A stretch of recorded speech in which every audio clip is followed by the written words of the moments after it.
The doctor came out holding a clipboard and asked, "Who is Marin Lopez?" My mother-in-law raised her hand before I could breathe. I was sitting in a plastic chair, pressing my phone screen where the bank alert read $3,420 pending, and she leaned over me to say, I couldn't handle decisions under stress. If she convinced him I wasn't competent, she could override the consent and access my medical file. The doctor looked at the bracelet on my wrist, then at her. "Ma'am," he said, tapping the chart, "she decides. Not you." The waiting room smelled like antiseptic and burnt coffee. I had been there since 9:40 p.m., still in my black restaurant slacks, grease on the cuff from the fryer. The coastal wind rattled the glass doors every time they opened.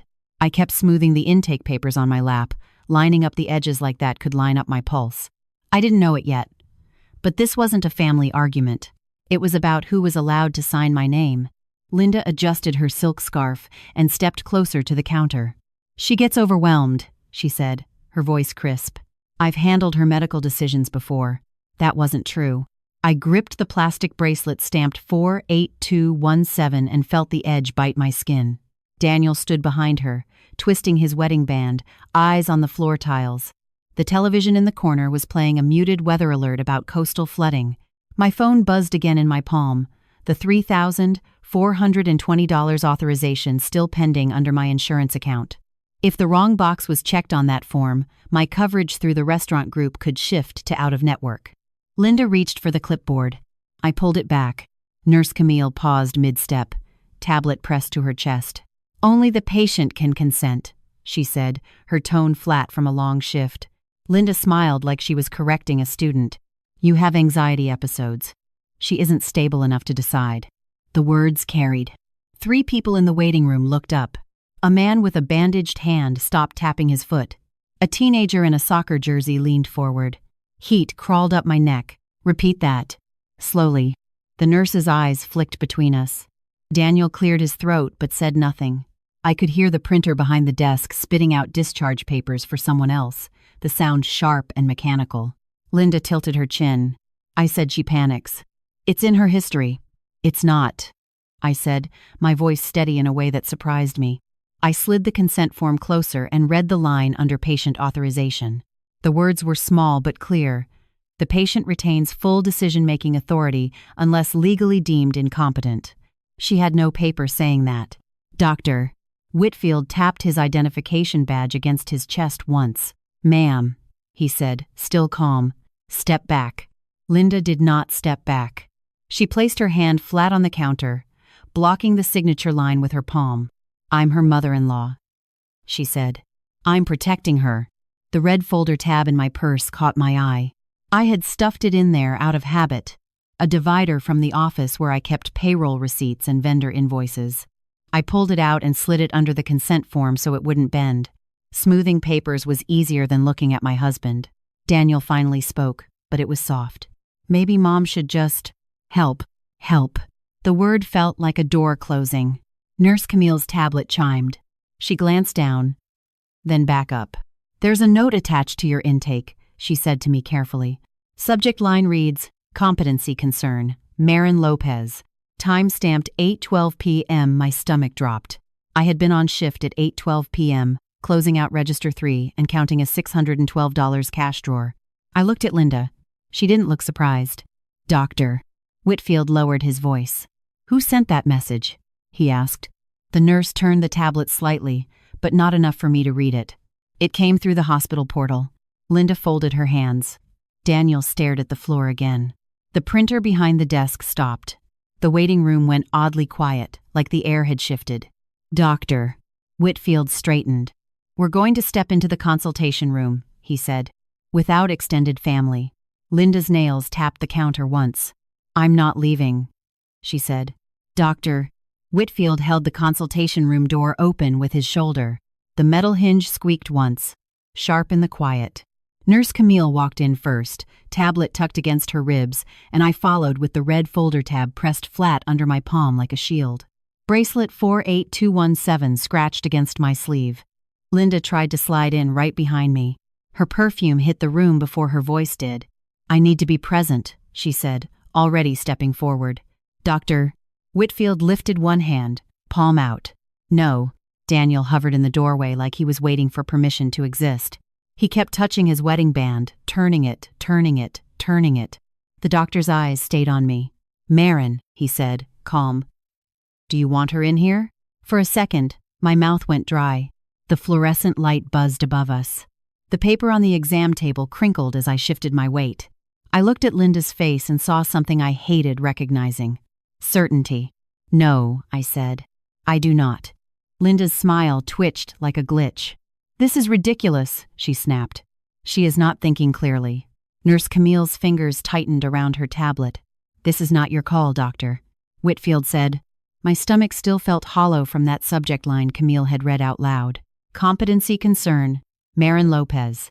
Time stamped 8:12 p.m. It kept replaying in my head like a stuck alarm. $3,420 pending. 8:12 p.m., my name. Somebody had typed it into a system that listened. "She decides.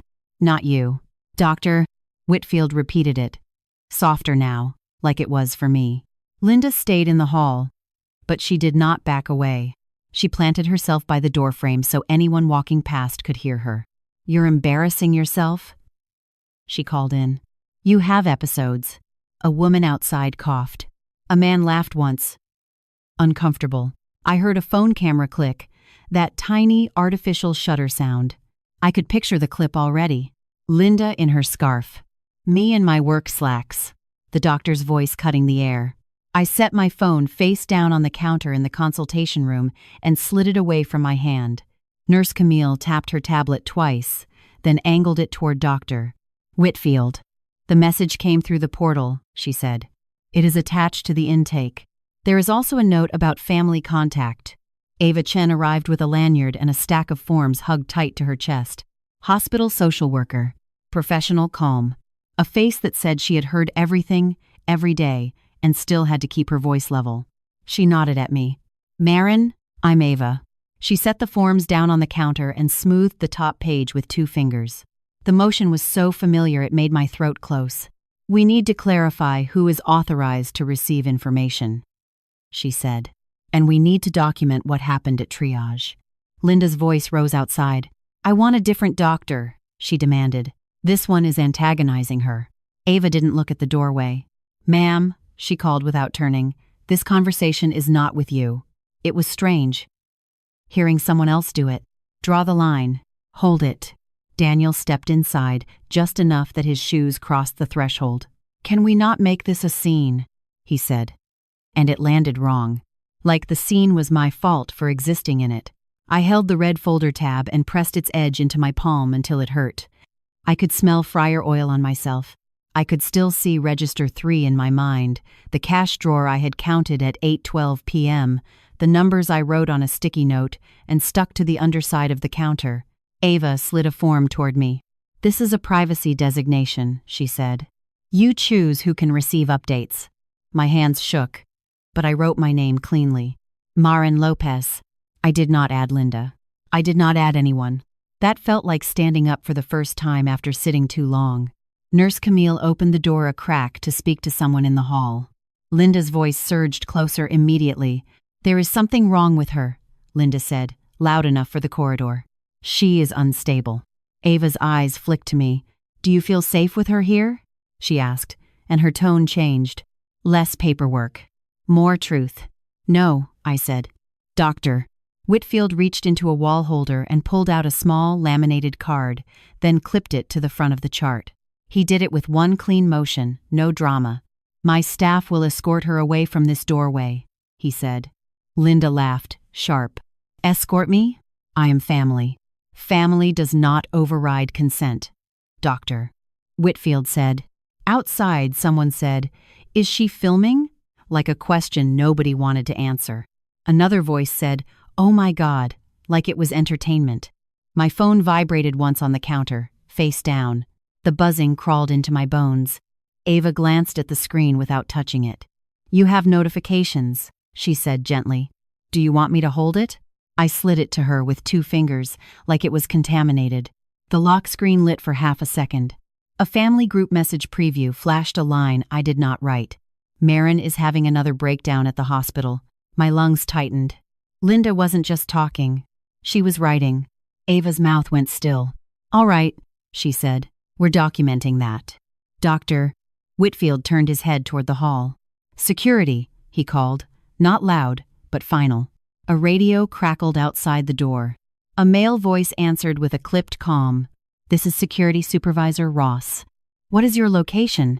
Security Supervisor Ross stepped into the corridor with a radio clipped to his shoulder and a yellow badge swinging from his belt. The waiting room chairs scraped as people shifted to see better.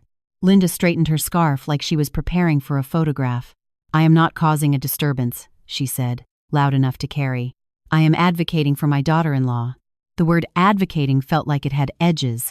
Ross kept his hands visible and his voice neutral.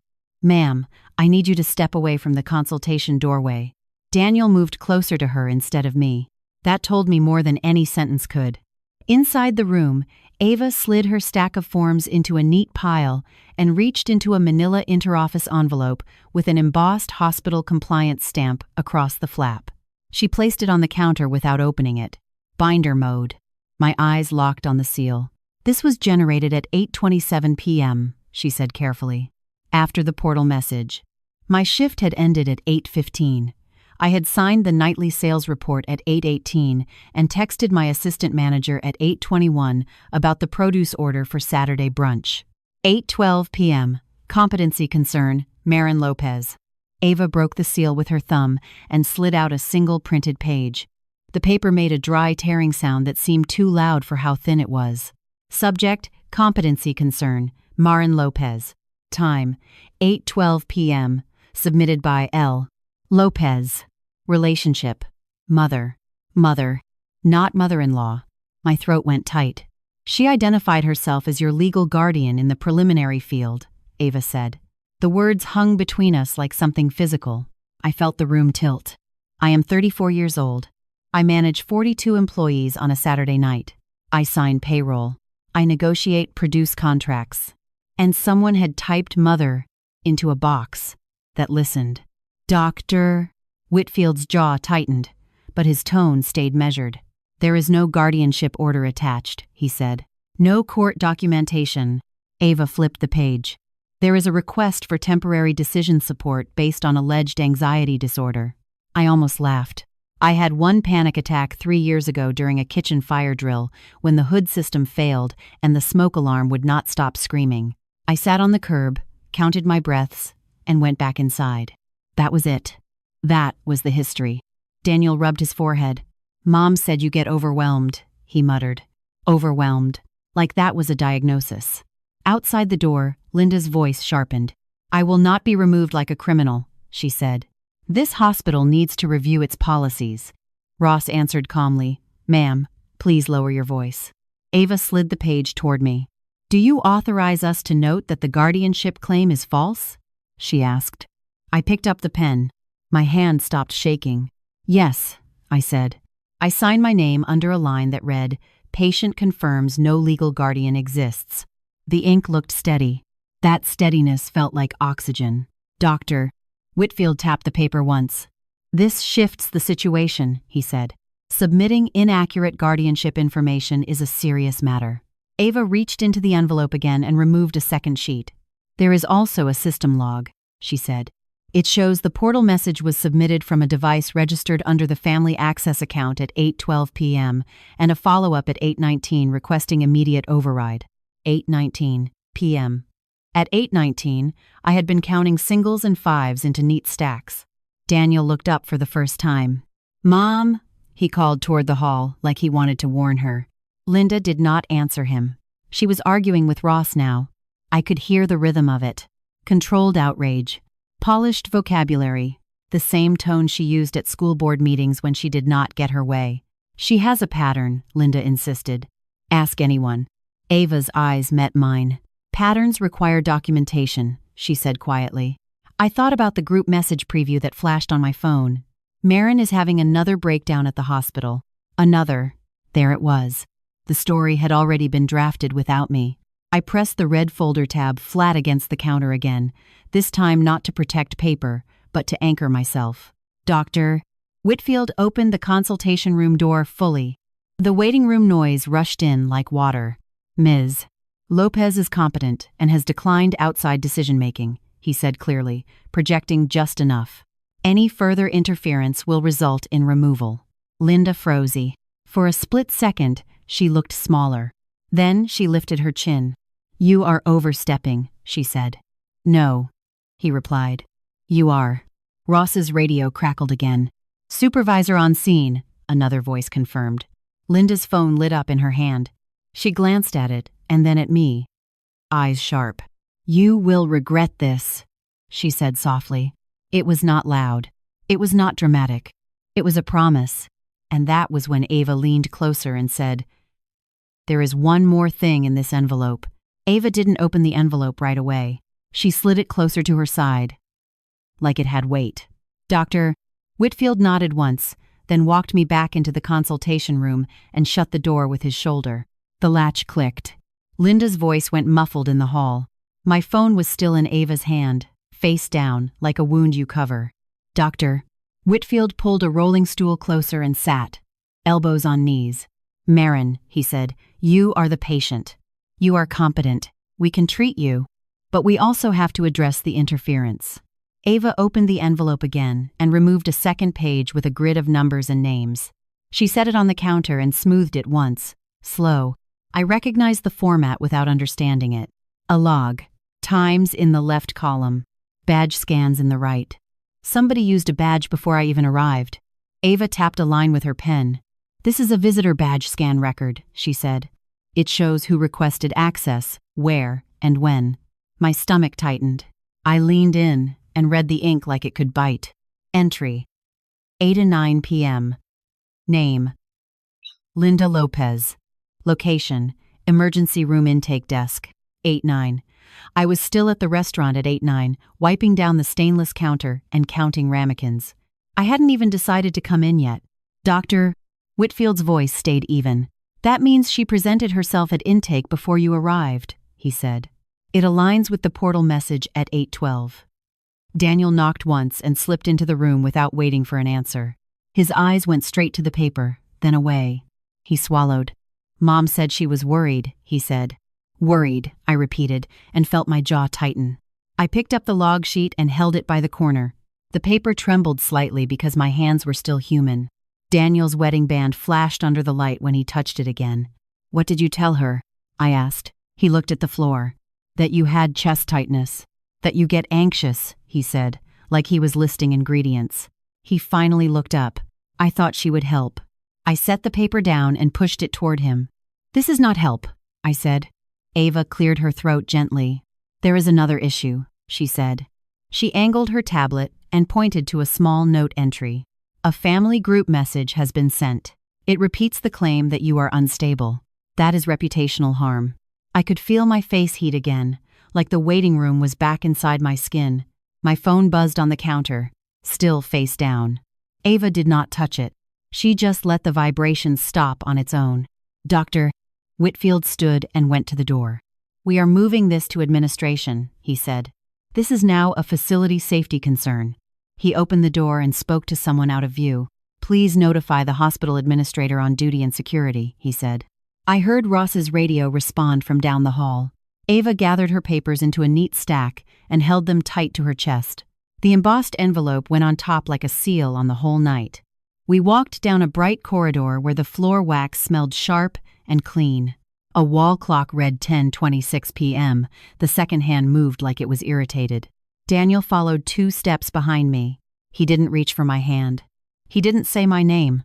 We entered a small conference room with a long table and a pitcher of water that looked untouched for days.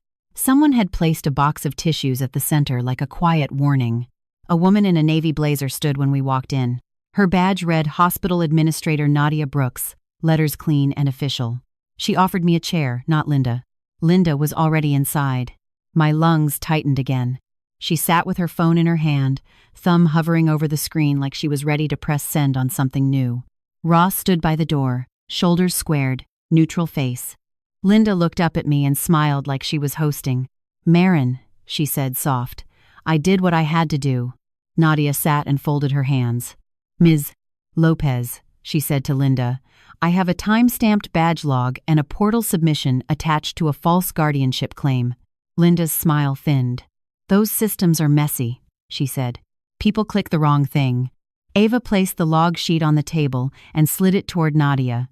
Binder mode again, but colder. Nadia read the line at 8:09 p.m. and didn't blink. Daniel shifted in his chair. His knee bounced once, then stopped when he noticed me watching. Linda leaned forward. "Let's be honest," she said, her voice louder now. "She can't handle money or pressure. She is drowning. Someone has to take over." I stared at her phone, at the screen glow on her fingers. My bank alert flashed again on my own device, across the table, like it wanted to join the meeting.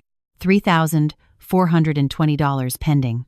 Linda glanced at it and then back at me. "That charge is going to hit," she said, calm as a knife. "If you insist on being difficult, I can make sure your husband stops covering your share."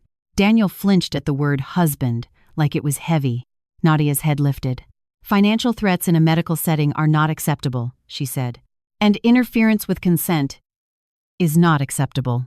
Linda spread her hands. "I am family," she said. "I have rights." Dr. Whitfield stepped in behind Nadia's chair and placed a finger on the table, right beside the log. "You do not," he said. Linda's eyes flicked to Daniel. "Tell them," she said. "Tell them she needs help." Daniel opened his mouth. He closed it. I felt something settle in my chest, not warm, but clear. Nadia reached into a folder and pulled out a single form with a bold title at the top. She slid it across the table toward Ross, then toward Linda. It was a trespass warning template, not signed yet, not final, but real. Linda's hand tightened around her phone. The screen reflected in her glasses, bright and hard. Ross's radio crackled once. "Supervisor," a voice said. We pulled the badge scan details. "There's a second entry." Nadia looked up. "Read it," she said. Ross listened. Eyes on Linda. Then he spoke. Clear as a bell. Entry at 8:19 p.m. location. Medication consult desk. Badge. Linda Lopez. Ross turned his radio down and looked at Linda. His voice stayed calm, but his words did not. "Entry at 8:19 at night," he said. "Medication consult desk. Badge. Linda Lopez." Linda blinked once, then laughed like it was a mistake somebody else made. "That is impossible," she said. "I was not even back there." Nadia Brooks didn't argue. She slid the visitor badge log closer, the paper whispering against the table. Ava's embossed compliance envelope sat beside it like a weight. Dr. Whitfield pointed at the line with his finger. "Your name, your time, your location." Linda's phone lit in her hand again. Her thumb hovered over the screen. I could see the family group chat banner at the top, and I could see my name under it. Nadia's tone stayed flat. "Linda Lopez, you submitted a portal message that claimed guardianship. You accessed intake before the patient arrived. You approached a medication consult desk without authorization." Linda's smile went sharp. "I was trying to prevent a disaster." "A disaster for who?" I asked. My voice sounded steadier than my hands felt. I kept them on the edge of the table anyway, palms down, like I was pinning myself to the room. Daniel cleared his throat. "Mom, please," he said, and it came out small. Linda didn't look at him. She looked at me. "You are going to bankrupt my son," she said, "and you are going to embarrass this family. Those charges are real." My phone buzzed once, face down on the table. I didn't flip it over. That pending authorization was still there, waiting like a bill at the end of a meal. Nadia lifted the trespass warning template and slid it across the table, straight at Linda. "This is not a negotiation," she said. "You will be removed from patient areas tonight." Linda's chair legs scraped hard. She stood too fast, knocking the tissue box sideways. "You cannot remove me," she said, loud enough to carry into the hall. "I am family." Her voice drew attention like a magnet. A staff member passing outside slowed down. Someone in scrubs paused with a clipboard. A visitor leaned in the doorway just long enough to see the scene and then kept walking, eyes wide. Public scene. Linda wanted witnesses. She got them. Dr. Whitfield stepped closer to the table. Not aggressive, just present. He kept his hands open. "Family does not override consent," he said. "And false guardianship claims are serious." Linda's face flushed. She is unstable, she snapped. You all saw it. She panics. She cannot decide. Ava's jaw tightened. She reached into her compliance envelope and pulled out the printed portal submission page again. She placed it on the table with a firm, clean motion. The words were visible from where I sat. Submitted by L. Lopez. Relationship. Mother. Linda's eyes flicked down. Then up. Then away. That was the moment her story cracked. Nadia turned slightly so the people in the doorway could hear her without raising her voice. The patient is competent, she said. The patient has declined outside decision-making. This facility will enforce that. Linda pointed at me like I was a problem on a whiteboard. Say it, she ordered Daniel. Tell them she needs help. Daniel's wedding band caught the light when he lifted his hand. Half a gesture, half a surrender. He looked at me, and for the first time all night, he didn't look away. She decides, he said quietly. Linda stared at him as if he had slapped her. I felt something move inside my chest. Not forgiveness. Not rage. Just clarity. Linda's phone chimed again. Her thumb moved fast. Tapping. Tapping. Tapping. Ava leaned toward me. She is typing, she murmured. I spoke before my fear could catch up. Repeat that. Slowly. Linda froze, then lifted her phone like a badge of her own. I said, she began, voice rising. Marin is having another breakdown and… Ross stepped forward. One step, then another, putting himself between her phone and the room. Linda Lopez, he said. You are being directed to leave. Linda's eyes went wide. Do not touch me. Ross didn't. He didn't have to. 2 more security staff appeared in the doorway, shoulders squared, radios clipped. One of them held a clipboard with a fresh form on top. Nadia nodded once.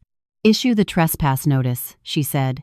The security staff member placed the paper in front of Linda and pointed to the line. Linda didn't sign. She didn't even read.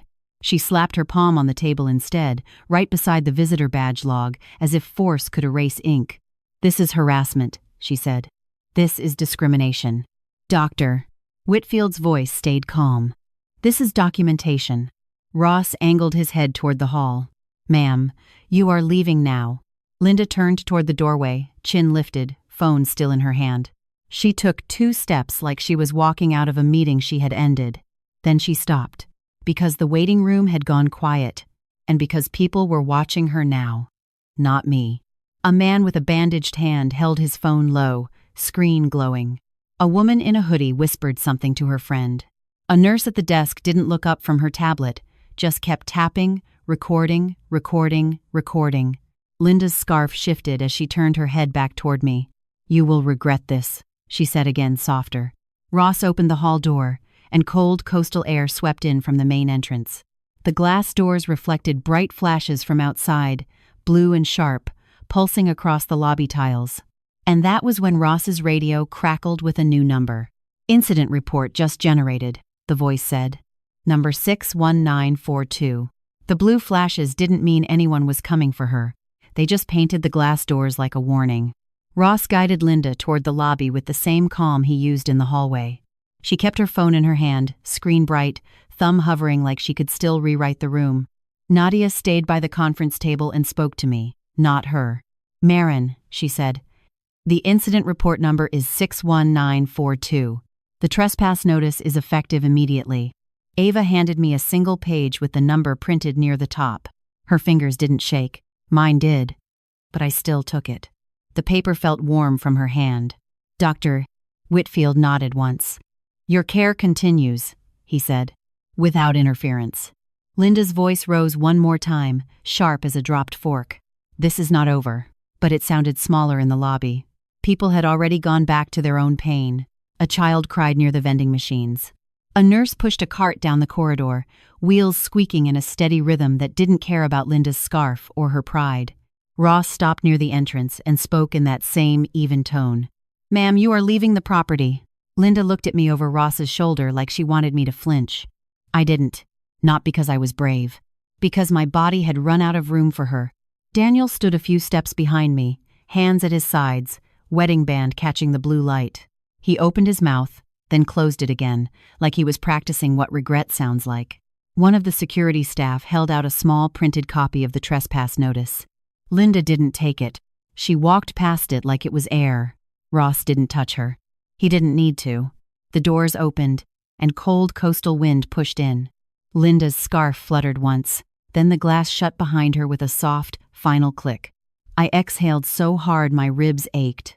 She really did all that, I whispered, not to anyone, just to make it real. Ava leaned in. We documented it, she said, and we will follow up. That sentence hit differently than comfort. It hit like a lock turning. Dr. Whitfield walked me back down the hall. Nurse Camille met us near the curtain line, tablet in hand, eyes tired but focused. She checked my bracelet again and asked me questions like I was a person, not a problem. It was strange how quickly dignity returns when someone stops arguing with it. I kept my phone face down on the counter the whole time. When it buzzed, I didn't reach for it. The numbers could wait. My body could not. The rest of the visit moved in clean, procedural steps. A blood pressure cuff tightened and released. A paper sheet crinkled under my hip. A cup of water tasted like plastic. But it was water. And every time I heard a voice in the hallway, my shoulders tried to rise. Then they lowered again, because she was gone. In the early hours, when the waiting room finally thinned out, Dr. Whitfield handed me discharge papers and looked me in the eye. You did the right thing, he said, not loud, not dramatic, just accurate. I folded the papers once, twice, neat edges, then stopped myself. I didn't need to make them perfect. I needed them to be mine. Don't call her. Not tonight. Outside, the air was damp and salty. The parking lot was mostly empty, lit by tall lights that hummed like insects. Daniel walked beside me, not touching me, keeping the same distance he kept in the doorway earlier. He clicked the key fob, and the car lights blinked.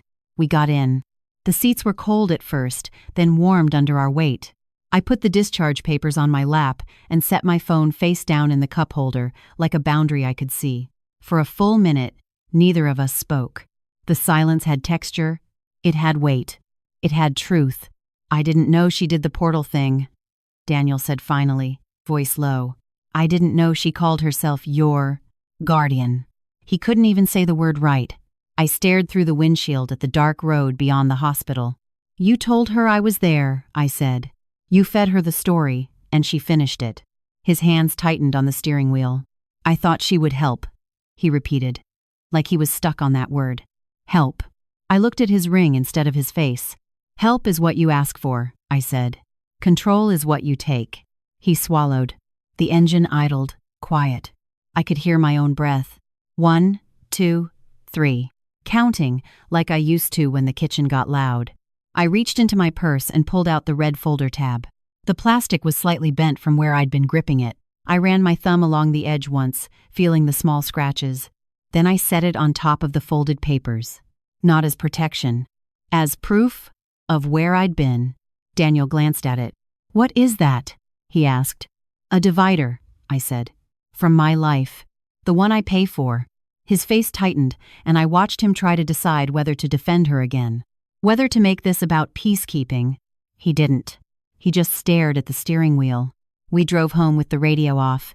Streetlights slid over the hood in slow, steady bands. The road was slick from mist, and the tires made that soft, constant sound against wet pavement. My pulse, which had been racing for hours, finally slowed. Not because everything was fixed. Because the line had been drawn in ink and enforced in public. When we got to the apartment, the kitchen light made the counters look pale and honest. I walked to the corner of the table I always used for receipts and schedules, the one spot nobody ever bothered to clear. I laid the red folder tab flat. Then I placed the discharge papers beneath it. Edges aligned without effort. I didn't smooth them. I didn't make them pretty. I just left them there, unhidden, in the open, like my name. Daniel stood in the doorway, watching me like he was seeing the room for the first time. I'm sorry, he said. I didn't answer right away. I opened the drawer, took out a pen, and set it beside the folder tab. A small, quiet readiness. Then I turned and met his eyes. We're going to talk, I said, but not tonight. And for the first time, the silence that followed felt like relief, not fear.